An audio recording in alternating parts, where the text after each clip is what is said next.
Every single year when EA is advertising a new FIFA, they always have some kind of buzzword to describe the new technology coming to the latest game. And supposedly every single year it is going to dramatically change everything. This year it's called Hypermotion.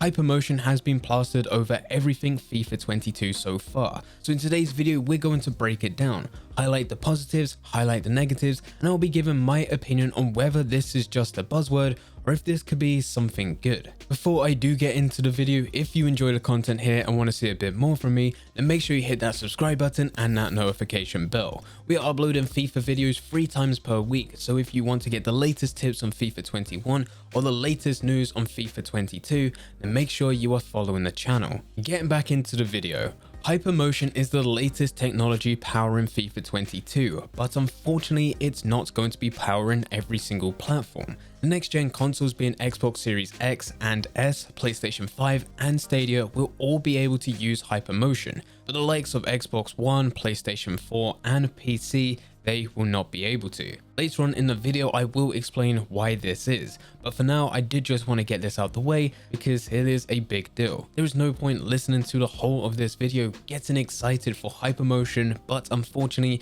you're on Xbox One, PlayStation 4 or PC, which means you can't actually use it. To begin with, we need to go over what is Hypermotion. Hypermotion is the capture of 22 players in an 11 vs 11 match to get movement data.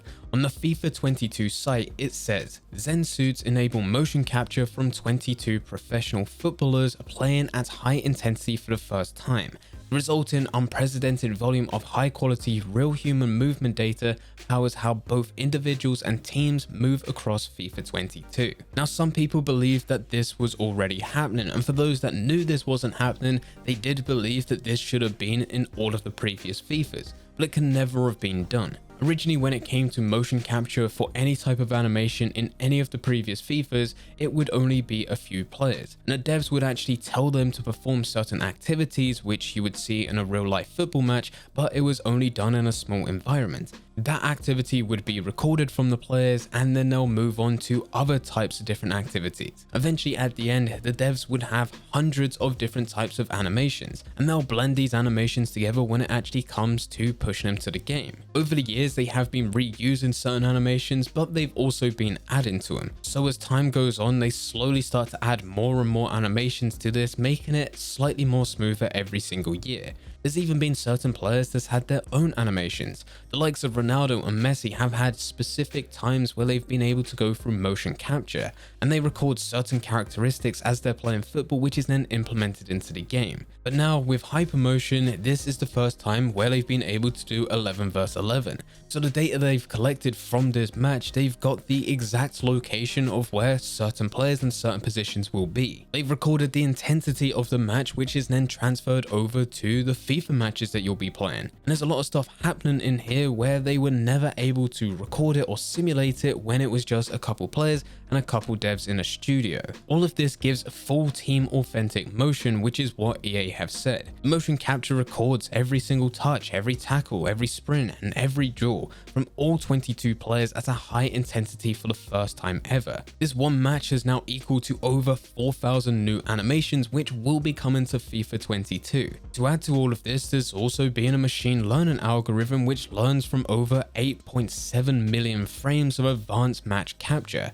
Once you get the motion capture from this 11 vs 11 match plus the machine learning algorithm, it can be used to benefit each other, as when you're playing through the game, the algorithm will use the motion capture to then blend animations, giving you even more animations. And all of this will be written to the game in real time, enabling players to adjust their strides and running on the approach of the ball to control or strike it more smoothly. All in all, putting this all together just makes it so much more responsive. Before, in previous FIFAs, including currently with FIFA 21, there is a limited amount of animations. There's still thousands of animations in the game, but it's not as much compared to what we will be getting with FIFA 22 and Hypermotion. But because of this limitation, it meant that you only had a few selective animations to go through, and it could be problematic if you're in a very unique position or if the ball is arriving towards the player in a way that hasn't got as many animations to bring that ball down. We've all been in positions before where you want to run straight onto the ball, but certain animations require you to stop dead or wait for the ball to bounce to perform a certain animation. Now things will run a lot smoother. There will be blends of new animations to bring that ball down a lot quicker or to run onto it without it seeming like you're waiting for an animation. EA have even added to this to talk about composed ball control. In FIFA 22, there will be longer two-touch animations, making controlling the ball a lot more natural and fluid than ever before.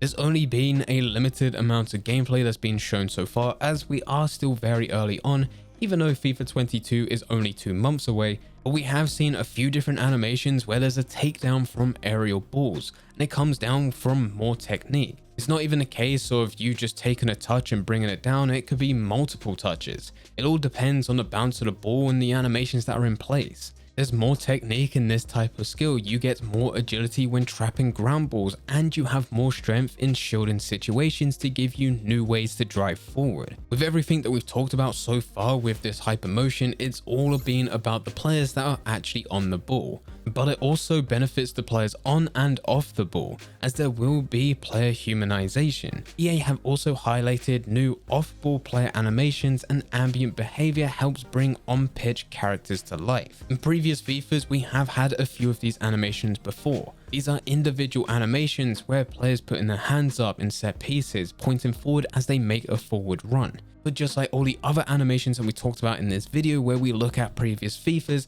they are limited. But with FIFA 22 Hypermotion, you get a bit more. There's a lot more variation. You'll have a lot more animations on and off the ball. You'll have defensive players shouting at each other to keep their line, making sure that any attacking players have a chance of being offside. I've also seen defensive players pointing out other attacking players just so that other defensive players are aware of them. These type of animations do not change anything dramatically with gameplay, but it just adds to the immersion. One thing that does change the gameplay is the tactical AI that comes along with everything. Because of all the data that has been collected from this 11 vs 11 match, they've also been able to figure out some of that data and implement it into the AI. This benefits the attack and defense. EA have said that whilst on the attack, you have the ability to make up 6 times as many decisions per second, giving attackers more awareness of their surroundings, allow them to make smarter runs in build-up play, and lets them react to loose balls a lot quicker. You should have a lot more attacking options when you play FIFA 22, as there will be more players making smarter and better attacking runs forward. If you make the correct pass after that, you should be in and away on goal. But to balance this all out, there's also been a defense rewrite. With FIFA 22, your defense will work together as a unit, retaining their shape to move across the pitch and cover vacant space. This has been a very big thing. EA have already showed this within the different types of traders and given examples, and to be fair,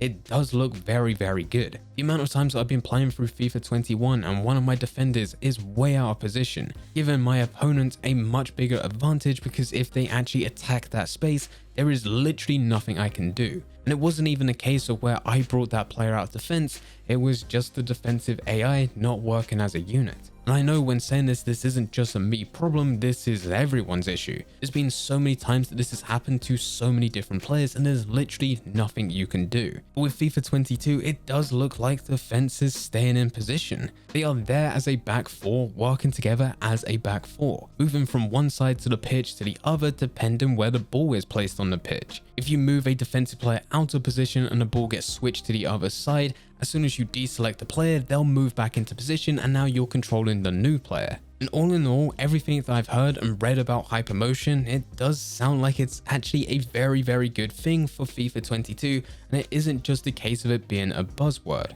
Now, as I did say at the beginning of this video, this will only be available on next-gen consoles and will not be available on PlayStation 4, Xbox One, or PC. And ever since this was first revealed that it wouldn't be coming to PC, there has been a lot of complaints. And over the past couple of weeks, there has been a few articles coming out explaining why. EA have said this: bringing Hypermotion technology and immersive matchday features to PC would have raised the minimum spec requirements and resulted in a larger proportion of players unable to run the game. This would have significantly impacted our PC community who enjoy FIFA each year, with many players being excluded or forced to upgrade their machines to play the game. We are looking forward to all our PC players' experience and gameplay advances and new season of innovation on offer in FIFA 22. It would be nice if Hypermotion was something that players could opt into. So for those that do run very good PCs and want to play with Hypermotion, they can simply opt into it. Whereas those that don't have the specs to actually operate this, they can then just deal with the same version that PlayStation 4 and Xbox One is dealing with. It's already the case with FIFA 22 that EA are working on two completely separate games. The gameplay that PlayStation 4, Xbox One compared to the gameplay that PlayStation 5 and Xbox Series X and S are getting is completely different. I feel like from a business standpoint for PC, they could have released two games, one including Hypermotion and one not. And then it's up to fans to buy into what they think their PC can actually work with. In my opinion, with this Hypermotion, all of this is good. It doesn't seem like it's a buzzword, but I am waiting until FIFA 22 is released and we get our first patch. In the past, EA normally do very well when releasing a new game. The new FIFA feels very fun to go through and it's very good, but it isn't quite perfect. Fans then tell EA what they want to change, maybe it's certain defensive movement, maybe it's attacking movement, whatever it is, it seems like EA do the complete opposite. And whatever was good before is now completely broken, and the stuff that players wanted fixed isn't fixed, it still remains the exact same. This seems to happen every single year. Going into this and looking at everything that has been shared so far, I also feel like 5 at the back is definitely going to be a formation that a lot of players are going to be heading towards as their first team. With this whole defensive rewrite and the whole back line working together as a unit, 5 at the back could be the new meta. So this should be interesting on the release. But anyway guys, that is absolutely everything that you need to know about Hypermotion. If you do have any questions or comments, feel free to leave them in the comment section down below. But anyway guys, I hope you guys did enjoy. If you did enjoy, don't forget to leave a like and subscribe. But for now, I'm going to see ya.